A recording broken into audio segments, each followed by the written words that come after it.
Right, what's up, you awesome people?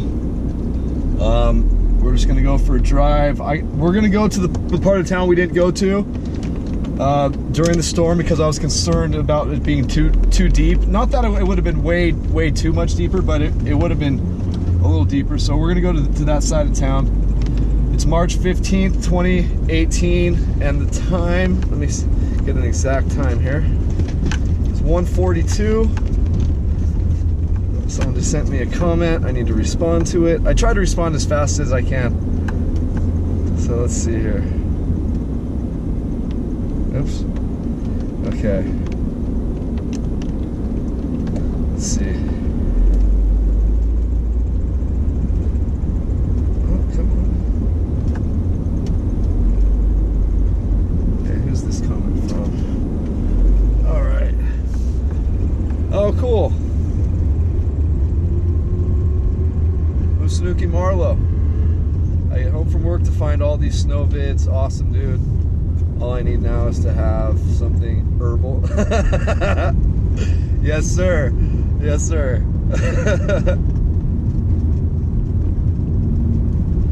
And unfortunately, dude, I'm not getting the Benz back. That thing's done. I already sold it. I sold it for like $800 with $1,300 new tires on them. Can't fucking believe it. But yeah, I had to, man. I had to. And then all of a sudden, my other car took a dump on me.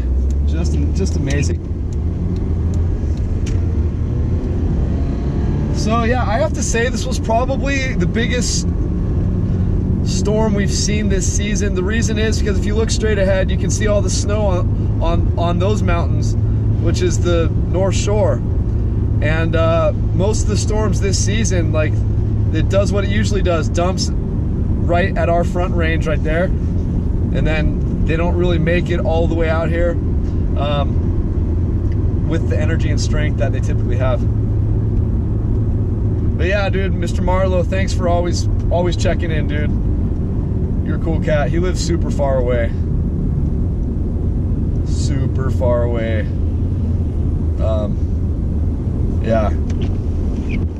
It's summertime out there, I think, or fall or something.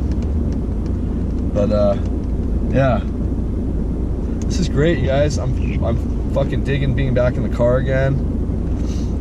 It's great.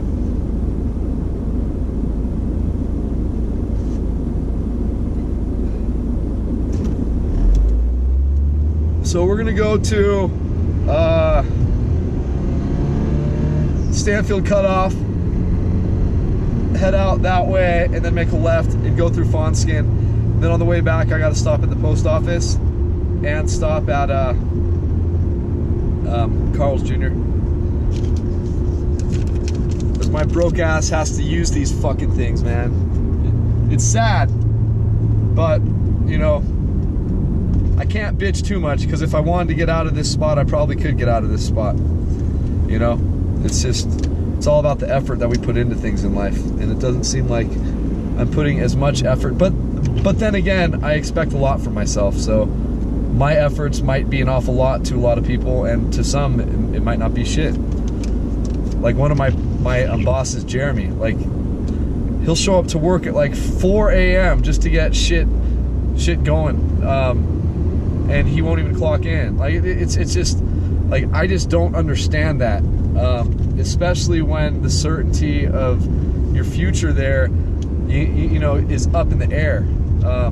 I understand going that extra mile, and frankly, the only like really extraordinarily wealthy people I have ever known they weren't the sharpest tools in the shed, but they showed up before everybody at work and they left after everybody at work, and it developed many opportunities for them. And yeah, like, I'm talking like people who live in like Shady Canyon, in the Newport Beach, kind of Irvine, kind of like right in between there, in $20 million homes and stuff, dude. It's just crazy. And as I said, like, he even told me that, you know, he's not the smartest guy out there, and you know, with all due respect to him, I agree, you know, but the guy's got a work ethic like no other. And so he owns like a ton of auto dealerships and shit like this, like because his hard work allotted for some opportunities. And when the opportunities came, he pounced on them, and he did very, very, very well for himself. But yeah, like those are the only super, super wealthy people I really, truly know. Aren't Einstein, but they just work hard, man. Work really freaking hard, and are willing to take risks in life. It's the only way you're gonna get any fiscal success in life is by taking risks. I mean, if you want real fiscal success, you know. And maybe the fact that I grew up on the water in Newport Beach didn't help me out. Like, I grew up in now it's about an $8 million house. If you go onto Zillow.com, dude, it's just an absolute trip. Like, I thought that's how everybody lived. We had a 69-foot yacht right in our backyard, which our backyard was the Newport Bay. We had a big ass sailboat. Our yacht was called the Malia. It was just like perfect seats every year for the freaking Christmas parade too, for the boat parade down in Newport. Like, dude, like, it's just, I have so much respect for my mom and dad, bro, for fucking working so hard. My mom and dad didn't really come from much, and I think my dad actually spent some weekends in an orphanage where he would be dropped off because his parents were either working or something. So like he didn't have a lavish life, and he became, you know, he worked really, really hard. He became a successful doctor, and you know, and my mom, just an incredible real estate agent, top 100 in the whole country. But back in 2008, with the housing market crash, that affected everybody, you guys, like everybody. And what my folks already hadn't been ripped off for from like all their so-called friends back in the day, 2008 crushed them, absolutely crushed them. And yeah, so it's just about working hard, you guys. Just work really fucking hard. Don't bitch and complain about stuff, man. It seems like that's what this state is just so good at. Like, everybody just likes to bitch and complain. Poor me, poor me. Look in the fucking mirror, dude. Fuck, man. Point your finger, you got 3 fingers pointing right back at you. You know, I always used to point my finger, blame other people. And I mean, dude, that does not get you anywhere. It just makes you worse, makes your resentments worse. And they're not logical resentments, they're just fucking stupid. So you'll see North Shore over here, not quite as much snow, but the more we head in this general direction, you'll start seeing more snow, because it starts to turn in towards the Big Bear Dam, and we get closer to those hills. And the closer you get to the mountains and the hills over here, that's where the storms like to dump more. But yeah, it's really pretty. It's 38 degrees. Hope I didn't bore you guys too much about, you know, talking about what I think success is and shit. And you know what? It's ultimately just, if you can wake up every day and be happy with who you look at in the mirror, that's success. You've succeeded. Life isn't easy. This is not an easy thing. You know, in many ways it's fucking torturous, and you got to constantly find ways to be okay. However,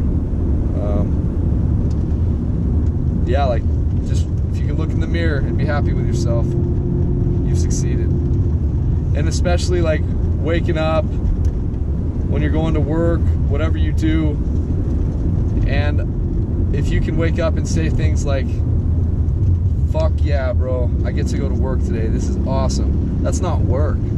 That's not work, man. And you're in a blessed situation. Like, most of my life, all my life, every job I've had, and I worked in real estate with my mom and just some other really just weak people to fucking work with, and I never worked hard because You know, she would show favoritism towards like other siblings when they don't do a fucking thing, and so I developed resentments and blah blah blah blah. But anyway, like, so I'd wake up every day being like, fuck man, I don't want to go in, I don't want to go do a fucking broker preview, I don't want to go sit a fucking open house, dude, I don't want to go sit at the up desk and take fucking phone calls hoping I get a fucking lead. But the bottom line is that all those things are what separate the real good salespeople from everybody else, which is like 95% of that real estate force are just a bunch of losers. Like, there's a lot of realtors out there, yeah, but don't let that scare you if you're getting into real estate. If you work fucking hard, I guarantee you'll make money and you'll be in the top 5 percentile. But most of those people don't make any fucking money. So, but if you guys can find a way to just be happy every day, be stoked with what you do, and come to accept things. You don't have to tolerate it. Like, I accept my shitty situation right now, but I don't tolerate it, and I'm gonna get out of it sometime soon, in the next year or so, probably. However, like, just dwelling on it and not taking any action, that's when I'm gonna absolutely fall on my face and things could get horrible. Like, I think I'm at like some sort of a weird tipping point emotionally where like one thing could fucking make me go absolutely nuts, and one thing could be an absolutely positive life changer. But you never know, dude. Even all of that negative stuff, what we make it through and how we come out of it, that just is a huge reflection on who we are. And I've overcome alcohol, a serious alcohol problem. I've overcome narcotic pain pill problems. Like, keep in mind, guys, my dad is a doctor, and so back in the day I used to call in narcotics for my friends and myself because I know my dad's DEA number by heart, which isn't a big deal, it's on every fucking prescription. But I would call in and I would hear how he would talk to the pharmacists. So so for the longest time I'd call in like 150 Norcos 10 over 325s under different people, different insurances, go in or pay someone to go grab it for $5, give them $100 just for going in and picking it up, because I turn around and sell each pill in bulk for $5 each, $150. And I didn't realize that I was putting my dad in any jeopardy like that back then, you know. But apparently someone sent in an anonymous letter to the pharmacy and my father saying that we think your son is prescribing narcotics for himself and his friends. And I was. So when he confronted me on it, you know, I eventually admitted it, and I told him I would never do it again. I didn't realize he could get his license taken just from someone stealing his stuff and he not being aware of it. So yeah, man. But I'll tell you, that was a pretty lucrative business for a very short time. For a few months, a few times a week, dude. And 5 times 150, that's $750, guys. So I was making I could have done it every day, and for 5 minutes worth of work on the phone and walking into the pharmacy and picking up a $5 script under some random freaking person's health insurance, dude, I mean, you want to talk about good fucking money, dude? That's like lawyer and doctor salaries right there. And that's when I realized why people sell drugs. You know, like, they make an awful lot of fucking money, but I wasn't gonna put my family in jeopardy or my dad's livelihood in jeopardy like that. So I guess I'm not as selfish as most other drug addicts and recovering alcoholics and stuff. But, you know, even though I don't use those drugs, I don't abuse them anymore, I'm still an alcoholic addict, and I still, you know, like, things could change right away and everything could be taken from me. I could have one sip of booze and it could be the worst and last thing that I ever fucking do. For me, 1 is too many and 1,000 is not enough. With like any type of drugs, alcohol, man, look at this, guys. Just beautiful. Holy shnikes. Yeah, that's just beautiful. I hope the camera's getting a good view of it. But we're in the Fawnskin area. I know I've been talking a lot, but I like you guys, and I'm talking to you guys just like you're right here with me, just like you're one of my homies, which you guys are. You guys are my homies for sure, man. Without you guys, seriously, I don't know how bummed out on life I would be if I didn't have you guys constantly chiming in, saying, what up? How's it going? I love your videos. Even the ones who say you're a douche or like whatever. Yeah, I'll snap at them. Tell them I didn't fuck their mom good enough or something. You know, like that's just how I get, you guys. Like, that's just me. But, man, this is so pretty. But anyway. Yeah. Let's change the subject now. So we're heading towards the Big Bear Dam right now. You can see it's getting cloudy. Cloudy-er.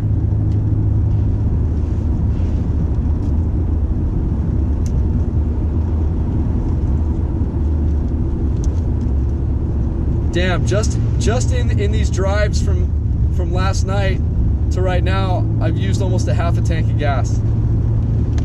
Unbelievable. Seriously, guys, I would absolutely like if anybody sends me fucking money for these videos for like gas and stuff, dude, I would totally shout you out, dude. I would totally fucking, you know, like, dude, fuck, man. It sucks because my job ends here in about 2 weeks. I just got my schedule, and I think because I called in sick last week and then I took a sick day this week, but a sick day getting paid, I don't think they like that. And I'm telling you right now, dude, I'm by far the best customer service that my work offers. By far. There's nobody who even comes fucking close, you guys. And I'm not being a pompous asshole. I'm not. There is nobody who comes fucking close. Every day you hear multiple people telling me that my attitude is just the most amazing fucking attitude. Like I'm making their stay up here way fucking more awesome because of who I am. Like, dude, it's just like, that's what it's about. And everybody out my work seem like or not everybody, but it's like they get short with the fucking customers. Like if they have to repeat themselves, they'll like get snappy, and it's like, bro, these fucking people are up here. If they aren't up here, then we don't live up here. Treat them fucking well. You know, fuck, man. I want to keep on living up here if I can. I just want my situation to improve. You know, you guys see where the fuck I live, dude. Yeah, it's a great location, and I'm a bachelor, I'm single, whatever. Yeah, lots of people say, well, dude, it's great if you're single. Well, okay, I'm fucking single, but I'm 38. I don't want to be fucking single forever, dude. I want to fucking get married and fucking have kids, dude. And my mom and dad are super old, you guys. They had me really old. My mom was 38. That's how old I am. She had me at 38, but she had other kids at like 19 and 21 or 22 or something. So I was just a fucking accident, dude. An accident not waiting to happen. All right, so we're coming up to the Big Bear Dam. Damn, my friend. Damn, my friend. Wow, look at how pretty this is up here, guys. If we head to the right, that's going through the little Arctic Circle. I'm highly considering doing it because it just looks so pretty right now. But I'm really hungry. Maybe I'll do it later. Oh wow, it does look really pretty out there. It really does. But yeah, guys, thank you for being so cool all the time, man. Liking these videos and shit, dude. Like this is so much fun, and I always get really concerned when I start like asking you guys for like things. But dude, fuck, man, like if you never ask, you'll never fucking ever receive. And like, dude, you know, 20 bucks, 30 bucks, 40 bucks here and there is not like a fucking scam. It's not a Ponzi scheme, you know. like I'm definitely using it for fucking gas. I make 11 bucks per hour at my job. I told them, just so I get the job, I fucked myself. I'm like, hey, listen, man, how about you start me at the bare minimum and I'll prove myself, and then you give me a raise. He was like, you know what? Check it out. If you do really well, come and see me real soon, ask me for a raise, remind me I told you I'd give you a raise, and I'll give you a raise. But I haven't wanted to ask, especially because I've called in sick. So I don't want to ask, but I'm telling you guys, my customer service kills everybody there. By far. I might not be the very fastest worker there, But I'm definitely one of the hardest workers there for the least amount of money. And yeah, sometimes they show their appreciation. Most of the time they don't, you know. And obviously, like, clerical errors always happen in the business's favor, don't they? How come they never happen in the employee's favor? Huh. Must be unique. But anyway, so today is that sick day I was telling you about. I was supposed to be going to freaking Barstow to court. I was able to contact the courts yesterday because I knew this snow was actually coming, and changed my court date last freaking minute. But they said, you know, keep record of that phone call, who I spoke to, the time, name, all this stuff, because it was cutting it so close that if it could send out a warrant automatically for me. So we'll see. I know I won't get pulled over for plates. Oh shit. I got some schmuck behind me. Fucker. I don't think he remembers I'm in a Saturn here. Alright, so yeah guys, it's 38 degrees, 39 degrees now.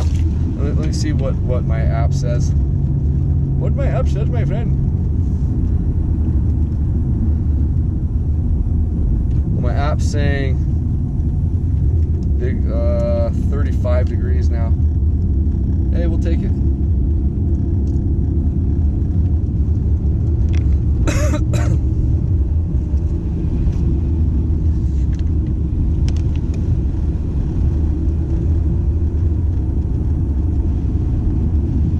Man, this is when I just love this town, when it looks like this. And because of the angle of the sun, because we're heading into spring right now, unfortunately this snow is not going to last.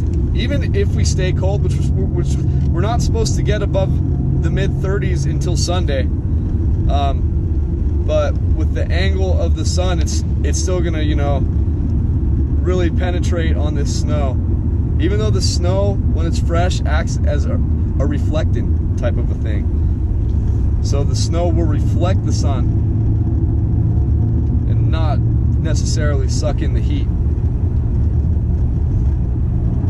Here's Boulder Bay. Wow, looks so pretty over here, guys. Holy smokes. Wow, just beautiful. Just beautiful. Man.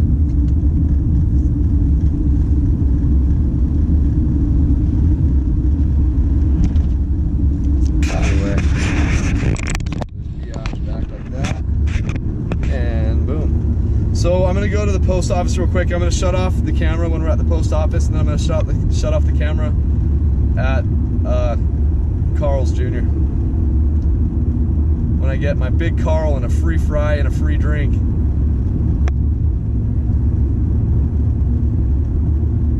You know what would be awesome, dude, is if someone sponsored me to, like, do this type of thing all the time up here. Any type of weather in the Big Bear Lake area. Any type. And then I just have, like, everything paid for. Fucking my rent. Dude, my rent for that little place isn't bad. Like, it's centrally located. I pay $5.50 a month, you guys. People in my little neighborhood, since they've lived there a lot longer than me, like the guy whose house is twice my size, because they built on a whole second addition to his place, he pays $4.50 a month, you guys. Yeah, for like 1,400 square feet is approximately his place. Yeah, it's just insane, you guys. Just insane.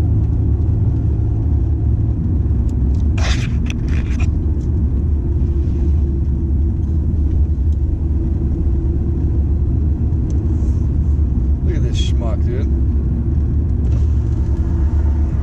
Slow it down, dude. God's not going anywhere. He was pulling into the Christian Conference Center. I mean, like, seriously, God's not going anywhere. Don't fucking drive so fast, you dumbass, in your two-wheel drive.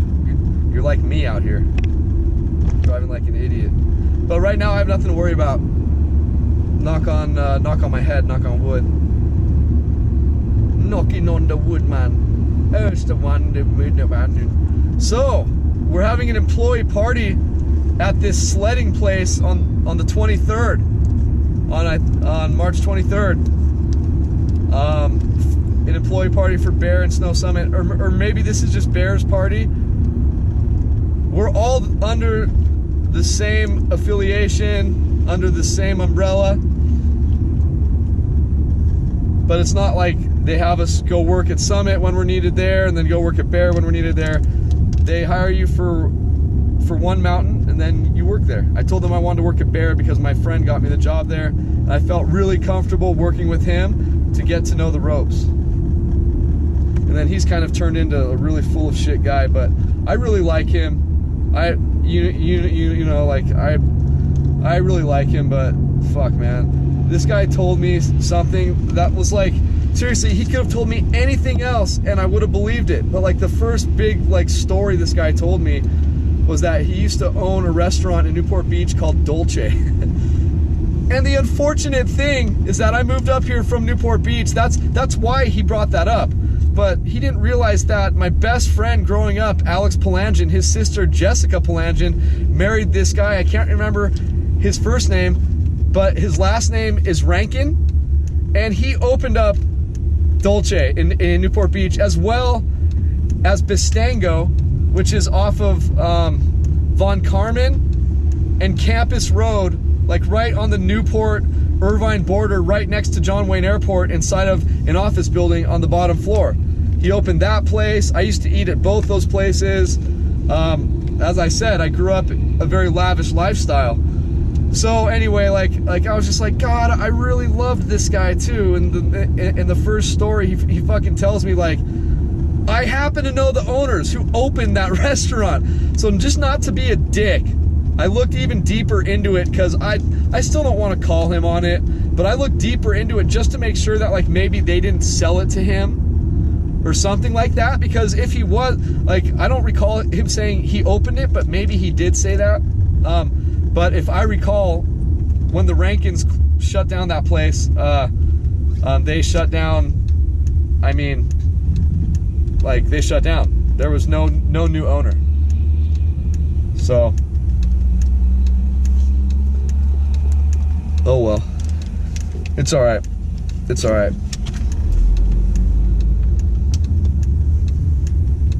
It just sucks because I really like the guy, but I just can't. Oh, it just fucking sucks, dude.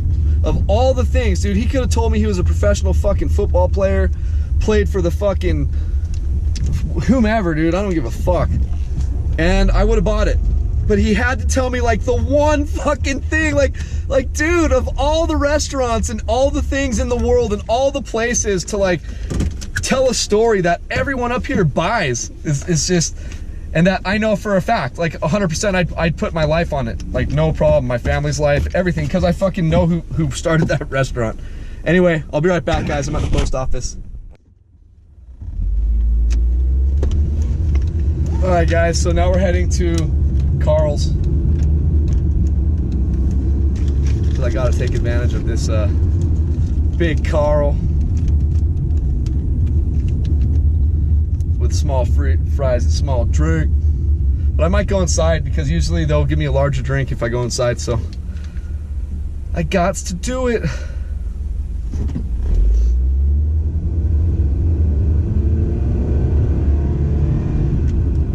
It's good to see patriotism up here, man. It's good to see patriotism. Fuck you, bro. You see on the news too many ungrateful people just fucking bitching and complaining about everything in this country, dude. And I just don't fucking get it, dude. Dude, in fucking England, dude, they're like throwing parties for fucking ISIS terrorists returning from the battlefield.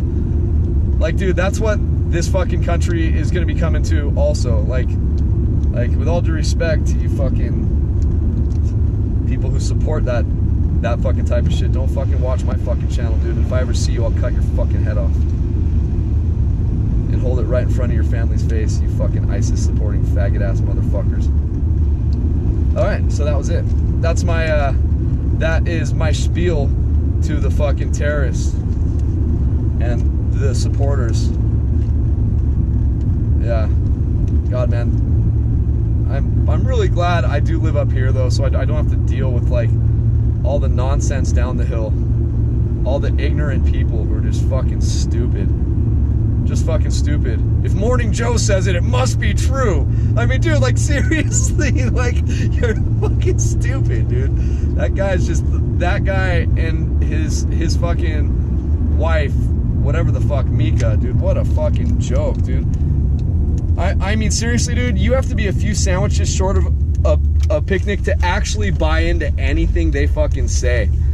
Like, everything they say never pans out. It's always a fucking lie because they hate fucking people, dude. They hate people, so they'll just lie about them to try to ruin people's lives, dude. And that's what's happening these days. Anyway, I'm at Carl's. I know you guys don't want to hear politics, so I'm done talking politics. But if you don't respect this country, get the fuck out. Peace. All right, buddy. All right, buddy. We're back. We're back in the saddle again. Come on, drive, you fucking... Seriously, I don't know why I curse so much. But I do, because I'm a motherfucking hustler. You better ask somebody. One of the first rap albums I ever got when I was like 11, 12 years old. Like, it was just to switch things up. And I remember I had to have a friend's older brother buy it for me. Snoop Dogg and Dr. Dre, The Chronic back then, and those were my first two rap albums. And I'll never forget, like, just counting every fuck that was said, just amazed, like, oh my god, this is the greatest thing ever. And I think, like, in the first song there were like 30 fucks. Like the next song there were like 35 fucks.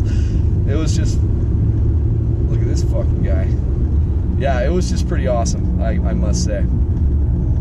But I didn't get into hip-hop really at all until I started putting systems in my cars. But my whole life it's been punk rock and reggae music. I grew up on the water, grew up at the beach, so yeah, you can imagine a lot of reggae, a lot of punk rock. And I skated too.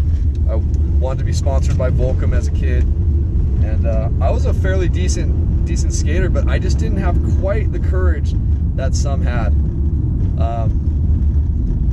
Man, I had this friend Ricky Kaczynskis, and at this school, Anderson School in Newport Beach, there's like this set of like 10 steps, and I mean, when you're a little kid, these are big ass steps too.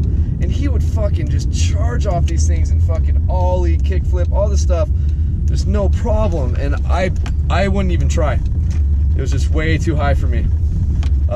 Yeah, wish I had more balls. Like, I'm not afraid of another man. That was a gift I got, I think, or maybe not a gift, maybe a poison. Because I'm not afraid. But anyway, guys, thank you for riding along with me today. Love you guys. It's March 15th, 2018. Take care.